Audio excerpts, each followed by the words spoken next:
Kelly.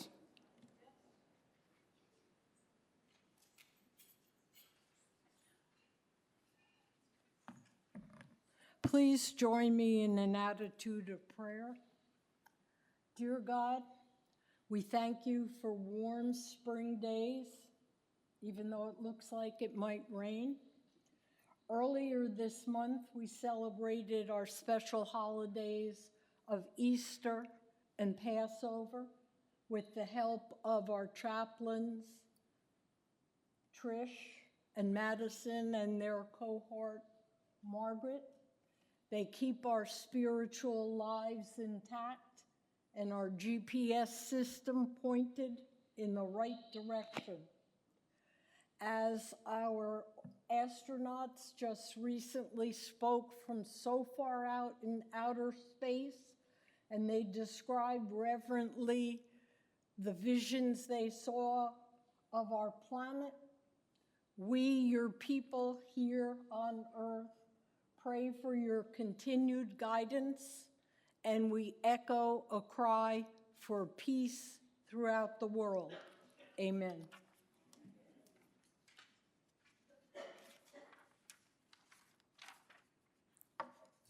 Amy and Kelly are away at meetings today, but Amy gave me a report to give to you all. First of all, on the census. Our independent living census is 312. We have many new families moving to Cedarfield over the next few months. 2 new families will join us in April, 6 new families in May, and 8 are currently scheduled to move in June. We have lots of people to welcome. Just a reminder, the budget review meeting will be held in the Fellowship Hall on the 30th of April at 2 p.m. David Taylor will review upcoming budget details, highlighting capital expenses and operating performance. Residents will learn at this meeting what their rate increase will be for 2027. As many residents know, we had a water line break Sunday early evening on Cedarfield Lane. The pipe was repaired at about 3:30 that morning. The county will be back to make permanent road repairs this week, and it may take phases to get it done. Please make note of this if you drive on the lane. On the same topic, we utilize the emergency alert phone system to notify residents of the pipe issue. Many have reported that the calls come up as spam. Unfortunately, we have no control on how the call is identified on caller ID, but Cedarfield initial calls will always come from a 474 number. And lastly, we are about to start our big house beautifications. First on the plan is carpet replacement for all of the 3rd floor on the independent living side.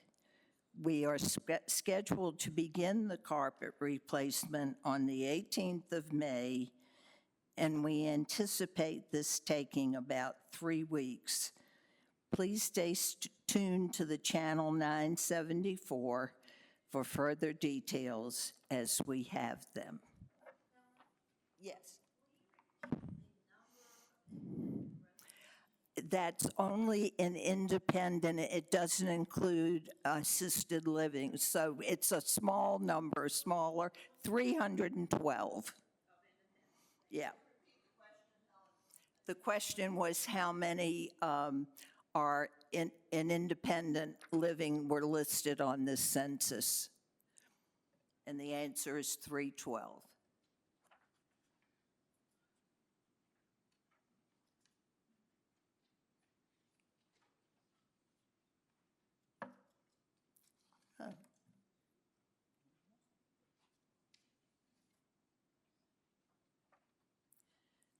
And now for my report. My subject this time for my report is volunteerism. Last week, we celebrated Volunteerism Appreciation Month with a reception in the Hub. Meredith Eckel is Cedarfield's volunteer coordinator, part of our resident life and wellness program. We welcome and encourage all residents to volunteer, whether it's Cedarfield, someplace sponsored by Cedarfield, or an outside place of your choosing. In all cases, please fill in a volunteer sheet. These are available in the mailroom. Whether you've done one line or a whole page full, we have need for these because we get credit for this. The Social Accountability Report goes to the corporate offices, and then volunteerism is important part of our 501c3 status. It's one way we demonstrate how we reinvest our resources back into residents as well as surrounding communities, which is key for us to do. So again, please fill this in, and please find something you'd like to do. Thank you.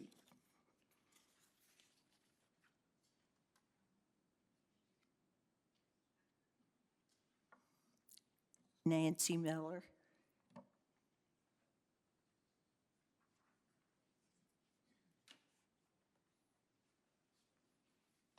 I'm really pleased to announce how well the Cedar Chest has done this month alone. We had 2 sale dates, and each one we took in close to $1,000, one over $1,000.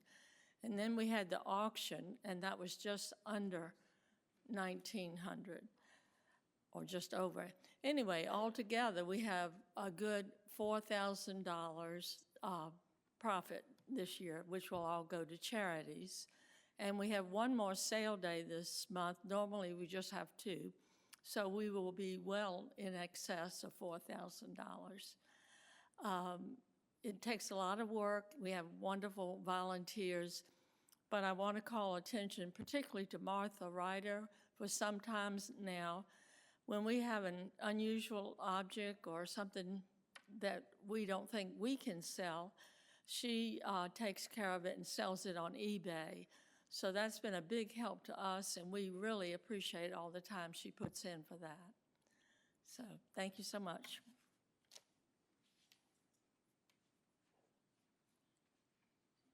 Denise? Oh, I did good.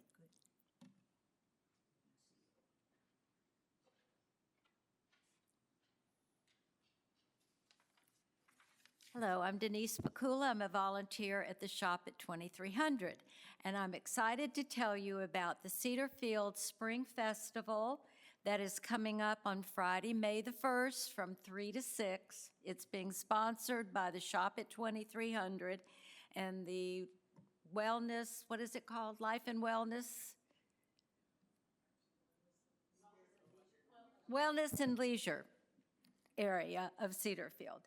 And we are going to have an afternoon filled with music, fun, and shopping with Cedarfield artists who will be on the premises, as well as community vendors.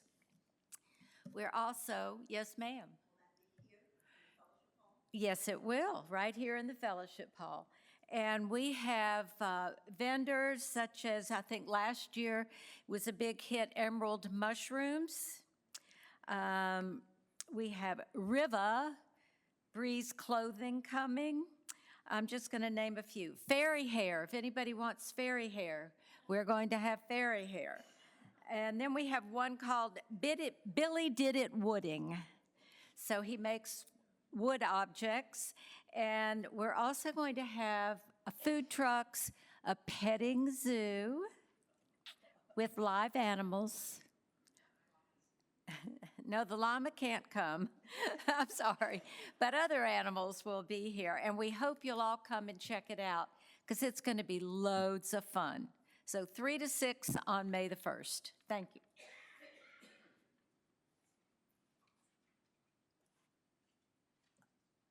I was going to introduce her, but first I want to say I bought something in the shop this morning, and they did a beautiful wrap job.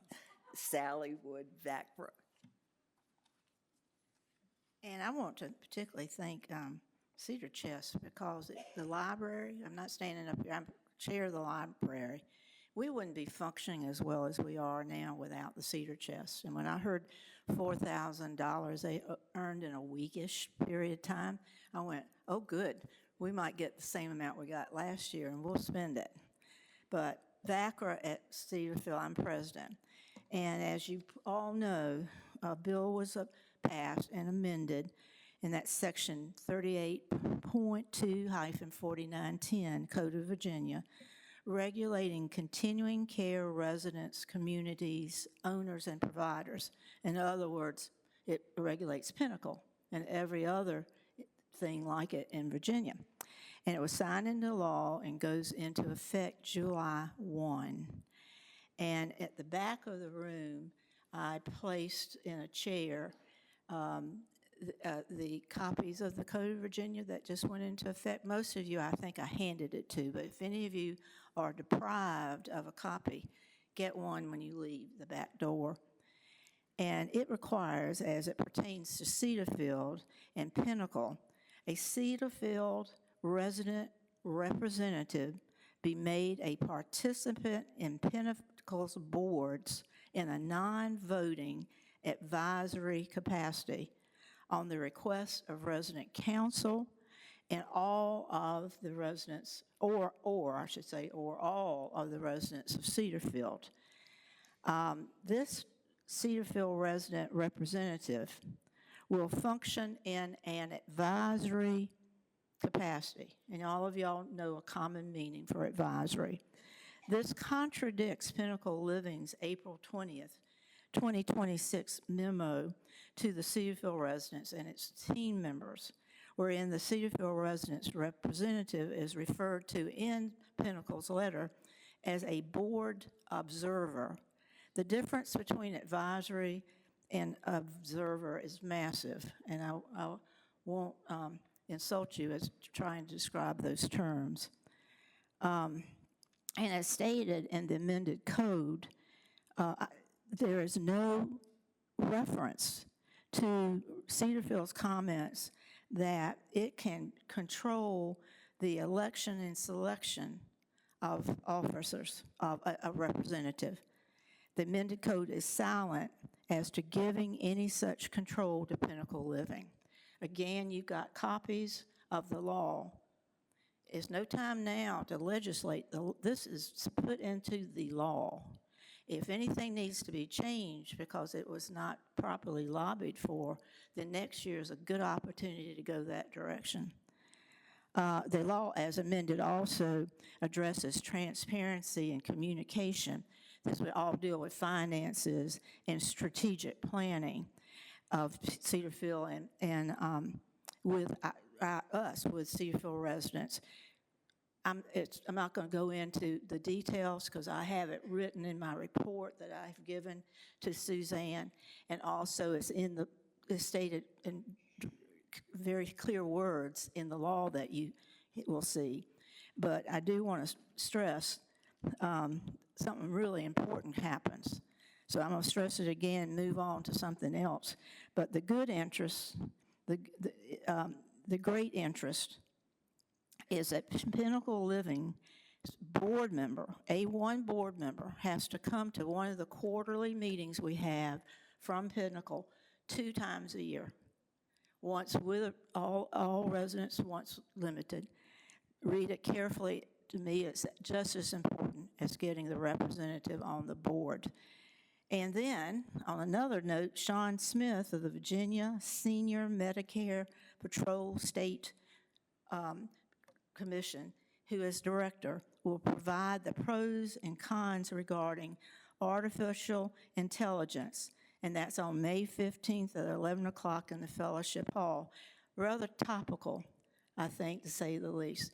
His expertise deal more with Medicare, AI, scams and all, but he can broaden that altogether. And any questions? Thank you.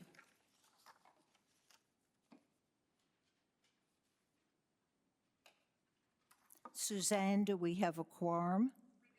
Thank you. I'd like to ask for your look at our minutes as distributed. Were there any additions or corrections?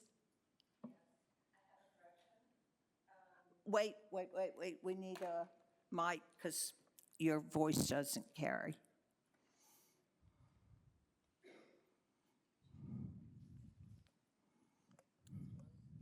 Okay. I have a correction. I represent Area 19, and according to the official minutes on page 6, it says that we did not submit a report. Yet in the appendices, our report is attached for Area 19. And I had a question since I'm new. When it was noted in the official minutes that there was no report, I was wondering if it was in fact a matter that we gave no oral report. Suzanne, how are you handling that? You want to come up? That's a great question.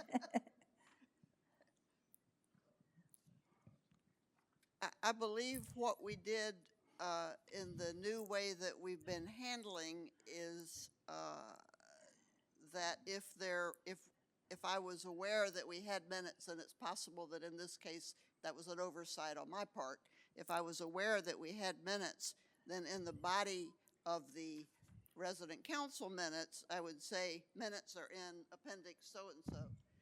So if it says no report in the body of the council minutes, then that means I thought I had no report from that group. And so that may well have been an oversight on my part with this. And if so, I apologize. I'll correct it. We will. Are there any other corrections? Do I hear a motion to approve the minutes as corrected? Second? All in favor? Thank you. Okay, we'll go into the committee reports. We do have a communications report today, and Sherilyn will give that report.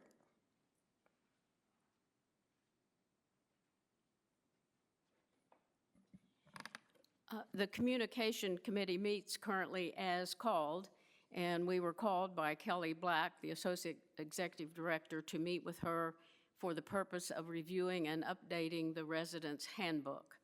We've had 3 meetings over the past 2 months and have completed that review, and the document is in the final stages of preparation for publication. Any questions?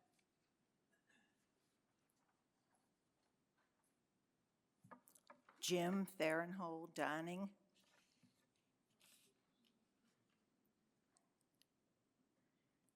Frank Miller has a report, but his computer's not working, and if it gets better, he'll come. He's trying to work on it now, so it may be late. Facilities, Ann Williams.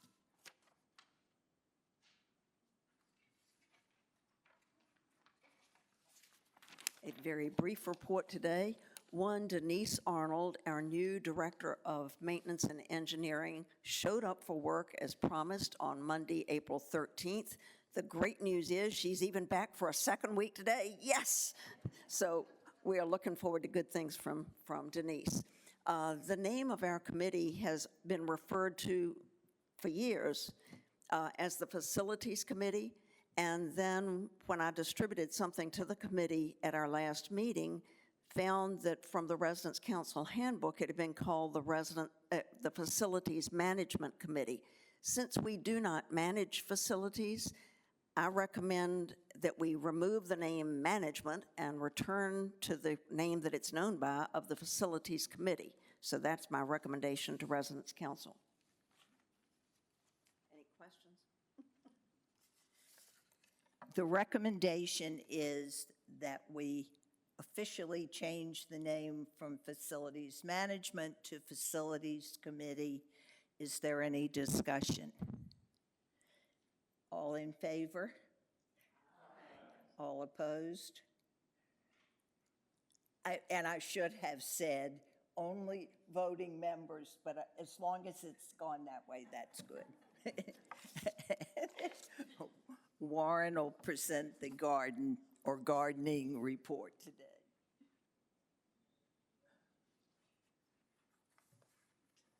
I am Warren Hopkins, standing in for Roger Dowdy, Chair of the committee, and I'm here to inform you about and invite you to the upcoming Garden Day in May. In this event is a collaboration among the Gardening Committee, the Flower Guild, Leisure, Lifestyles and Wellness, and the Garden Angels program. So it's being held on May 7th in the afternoon with two components, a tour from 1:30 to 3, and a tea right here in Fellowship Hall from 3 to 4. So hoping for good weather, we would love to see you and have you attend. I might say also that we hold a smaller and exclusive event, excuse me, my voice is having a problem, a smaller and exclusive event for healthcare and assisted residents on the day before. And that will be occurring hopefully soon. Now, the last thing I have for you, Madam President, is that just as Ann did, there is a recommendation. So, Madam President, the Gardening Committee recommends the name of the Gardening Committee be changed to the Gardening and Horticultural Committee. Thank you. The recommendation is the Gardening Committee will now become the Gardens and Horticultural Committee. Again, those who are eligible to. Because they've been wanting to use that name for years, and it just came up, and it will be officially done when we do the bylaws next year, but to allow it to go on right now, we are just voting now so that everybody is official and is happy. So for those available to vote, all those in favor? All those opposed? Thank you. We'll go back to the order.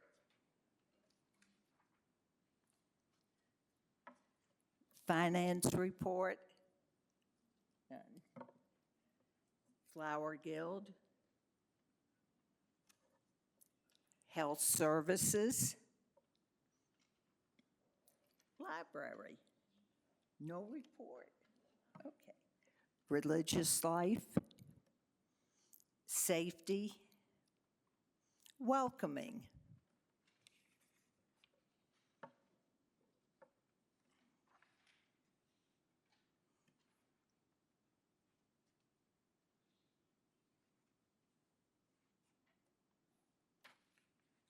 Hi, everyone. I'm Virginia Hickey, and I'm so happy to report that we had our very first welcoming dinner on Monday in the Prima Club room. We had 19 people attend, and they were a happy bunch because they feel they've really been welcomed here. And I want to thank the area reps, the ambassadors, and Robert for all the work that they have done to make people feel good. I know they felt good because we were there for 3 hours. and when it was time to go, nobody left the room. So that was a good clue. Of course, now, there's going to, as was said by Helen, there's going to be 6 new people in May and 8 more in June. And once again, sometimes people are a little shy or have issues at home and they don't always feel that they want to get out, but I think it's up to all of us when you see somebody new to make them feel welcome because, as they say, we're all in this together. So, Helen has come up with the idea that we will have 3 more dinners this year. They are complimentary dinners, and they will be held every 3 months. Of course, we're a month behind, but we'll catch up. So thank you. Thank you, everybody. Bye.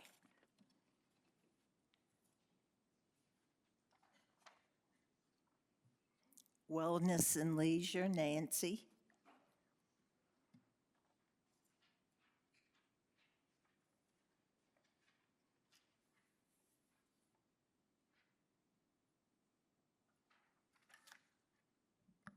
Good afternoon, everyone. I'm here to talk again about, guess what? No-shows. After the last resident council meeting, many residents had suggestions from my committee regarding how to handle this situation. All of those suggestions were taken to the committee and were discussed in detail. At this point in time, what we are going to do is to institute 2 of those suggestions. And that is, since no-shows will be charged for the trip and transportation, if you show up and just hope to get on a trip and you get on, you won't get charged. So another incentive to just show up and see if there are any no-shows. It's sort of a little bit of a reward for you taking the time and energy to try to come and get on. Now, that does not apply if you were on the wait list and you were called to go to the trip. It doesn't count. You still have to pay.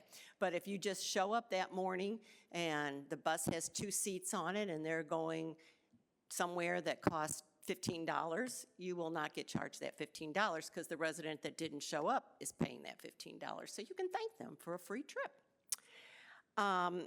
Also, we discussed, there was a discussion at the last meeting about grace periods at some of the classes that we have that require a sign-up, and we are going to institute just a 5-minute grace period. So if a program that required a sign-up, say in the art studio, the instructor will wait 5 minutes to see if everyone shows up, and if there are, again, people who didn't show up for that, people who just came will be able to participate in the class. At this time, the committee instituted a reminder system, and 48 hours prior to any program or trip that requires a sign-up, the committee will deliver to your mailbox a little slip of paper reminding you of signing up. At the time we had our meeting, there had only been a few of these reminders that we did, and there were no-shows for those. I think it was 3 or 4 programs. So that's a little too soon to make any further recommendations. So what we're going to do is at our next meeting in May, Katrin will come with some more statistics on that. And if this seems to be working, we'll just continue with that.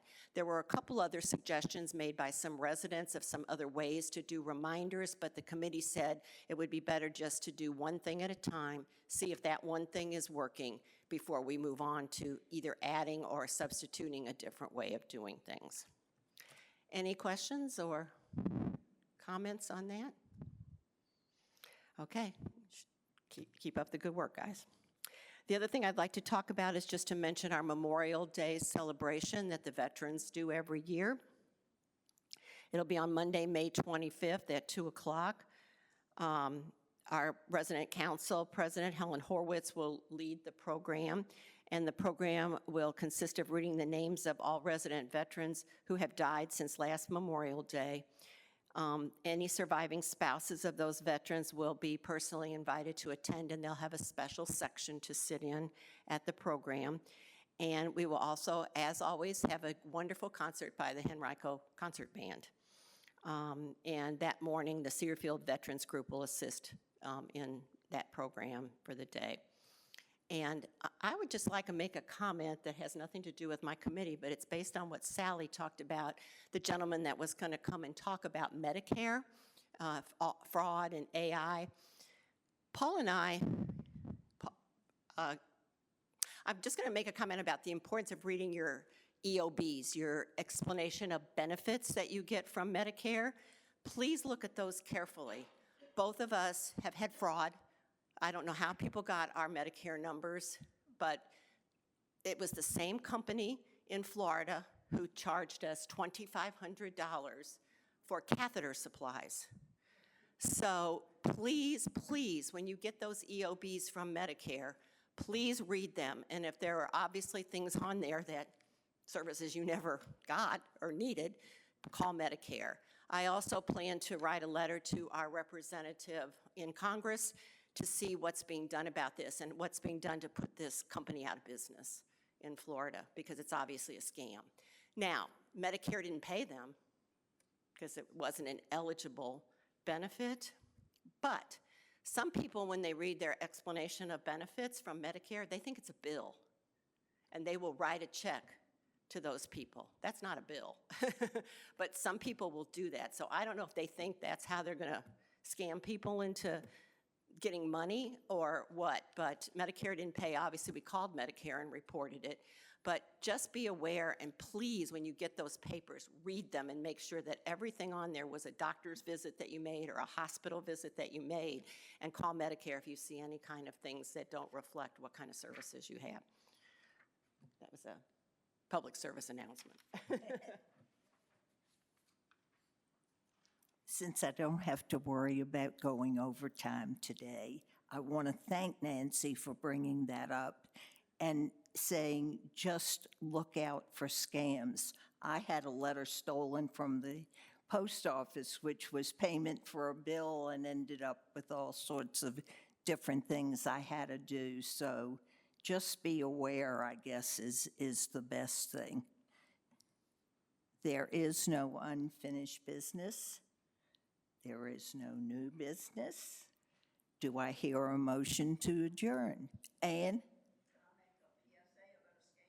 Mm-hmm. Yeah. This is as important as what else we're talking about, because it affects all of us. Just before coming up here, I was on my computer. All of a sudden, my screen went, stop, do not turn off your computer, call this number immediately. You visited some website that you're infected. I immediately turned off the computer, called Apple, and I said, it struck me as a scam. She said, thank you for recognizing that. Now we're going to sign you out of whatever, like Safari I was on. She said, we're going to shut that down, and there you're okay, good to go. But please don't call the number that's on your screen that they're telling you to call. Uh-huh.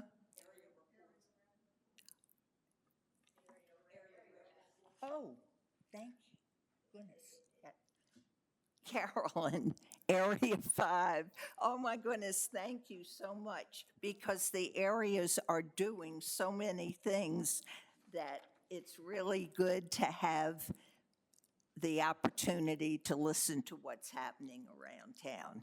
Okay, Area 5 reps, which include Jane Haynes and me. We sent the minutes of the Residents' Council March meeting to all the area residents. Well, one of us attended the area meeting for resident life and wellness for areas 4, 5, and 6, and then sent a summary of that meeting to the Area 5 residents, with emphasis on the need for the residents to be sure that their HIPAA forms on file are up to date. We sent birthday cards to the Area 5 residents whose birthdays are in April. We made an introduction to a couple who'll be moving into the Area 5 within the next 2 months, and have begun plans for a potluck supper to include these residents to be before they move in, so they get to know some of their neighbors early.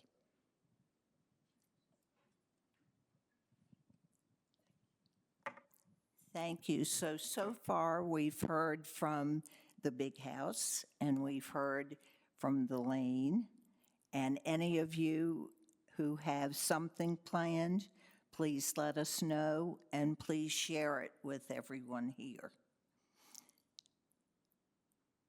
Do I hear a motion to adjourn? Second? All in favor? Thank you. Enjoy your extra time.